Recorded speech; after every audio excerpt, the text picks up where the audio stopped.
Mark Fresh, Foot Tech Dog Training with Big Boy, and this is the second morning I've had him. Yesterday was kind of a shock to the system because I'd done all that work with Tank and gotten used to his personality, and he was doing great with his communication baseboard and going on flow and everything. I was pretty happy with Tank, and then the customer came up and kind of wanted Tank more than he wanted Big Boy, so I let him have Tank.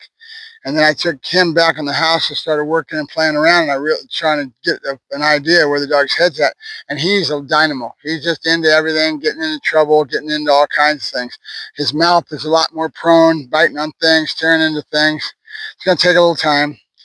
And then he has no idea of negative markers or any of it. So it takes a little time to get things built up so he understands what I expect and my patterns and routines set in that make it advantageous and go along with our communication baseboard so the dog starts to get in a learning state of mind. So little devil is not in a learning state of mind. It's frustrating. Even anybody would take a dog like this home and they'd be dealing with it, but they don't eat, breathe, and sleep dogs like I do. So then they would be a lot more in a more disadvantaged position. That's one of the reasons I let them have Tank, because he would have been a lot more of a handful for him and ruin a good dog, because this dog's got a lot more piss and vinegar than Tank did, which makes it harder. Believe me, it's not.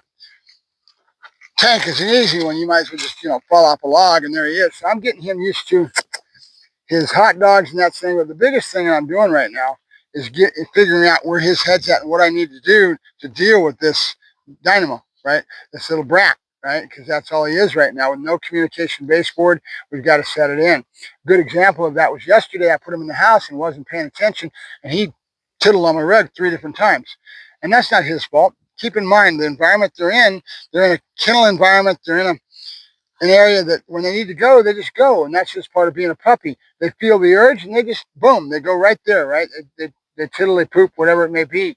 So anytime they feel that need, they just go. And they have no clue about holding it or doing anything that's going to take them towards potty training, right? So it's a process, and it allows you to get your negative marker in there because you're going to have to correct it. So yesterday, the second time he did that, I caught him, no, and I came at him pretty strong, grabbed him, chastised him, take him outside, set up my positive, and we're starting to get this whole thing going. But right away, an intelligent dog like this, he's already picking up on that. So right now, when I go and I start moving towards him, he really shows a lot of apprehension. And that's very natural. So you see that and you realize you got to back off. You got to do your aversives and your corrections in such a way that the dog, you're always trying to show him how to win. Where's the win at? That's why we use food and toys. We're teaching him how to go to the win. So right now with these hot dogs, when I'm having such a hard time getting him to be on the leash, I didn't do that with Tank, because Tank was so into following me everywhere at a younger age when he got into my hands, about 7 weeks of age, I think, that he ended up, this is only his second session, second with the hot dogs. He has no clue. He's following hot dogs for the urge of wanting hot dogs, which is great. Then you get the want, and then I can use that want, right? So Tank was just a different critter.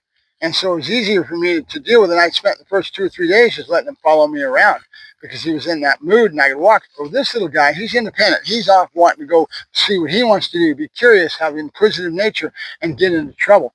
So I noticed that yesterday, so I started putting him on leash. Well, now what do? You get fight. And the dog wants to get off that leash, and he fights and fights and fights. So I could keep doing that, but all you're going to do is kind of stump the dog's growth, and it's not advantageous. It creates conflict within our relationship. So that's why I'm doing the hot dogs, because now I can take this and show him where the wind's at with the hot dogs, right? Good.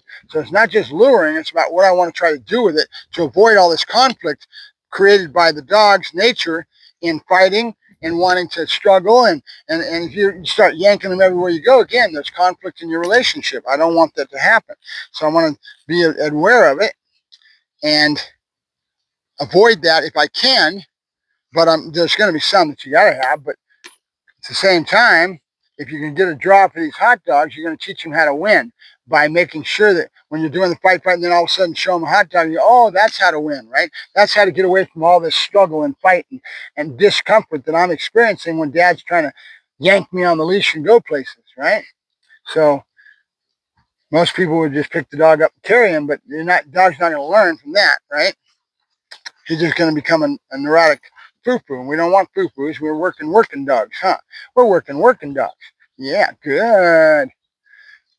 and go back into my little pattern of good. So he picks up on that. I've got just enough hot dogs to probably do it and end it on that. Again, short and sweet, and trying to show him where to win. He doesn't have a clue of any of the words or vocabulary or anything that I already had in with Tank. So this is all new to him. Good. Good. Good. Same thing though. I'm drawing my hand to my face. Good. Okay, got one more piece and we are done. Good. And what I want is to end with an explosion release. Yep. Good boy. Good. Yay. Good boy. Good. And then I'm going to bring out a surprise.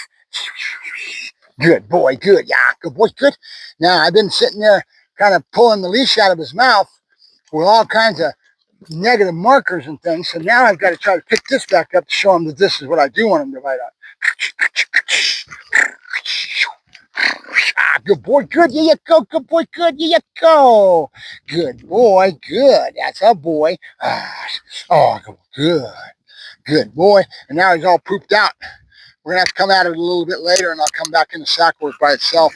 And then I'm probably going to have this little soft mouth that Tank was doing because I'm doing so much of the negative marker when he's chewing on the leash and doing some other things. Now I could leave him be a nut, and then you're going to have to face that nut later when the behavior set in. So I won't do that. I'll pick this back up. Now his head's in a totally different place because he's after the hot dogs and food, which is fine. No big deal. It's timing, it's flow, right? I got to come out and maybe go right away in the sack without this being in his head that he's right there. See, this is all he wants right now is food, which is fine. He already ate this morning, but he's a food monster, and that's a good thing. I'll be able to use it. So you just got to keep playing with things and kind of put the pieces together and figure out how this dog's going to get worked. Good. Good. Yeah, the boy. That's good. All right, we're done. Mark Ferrasci, Protect Dog Training, and Big Boy. Big Boy. Talk to you guys later.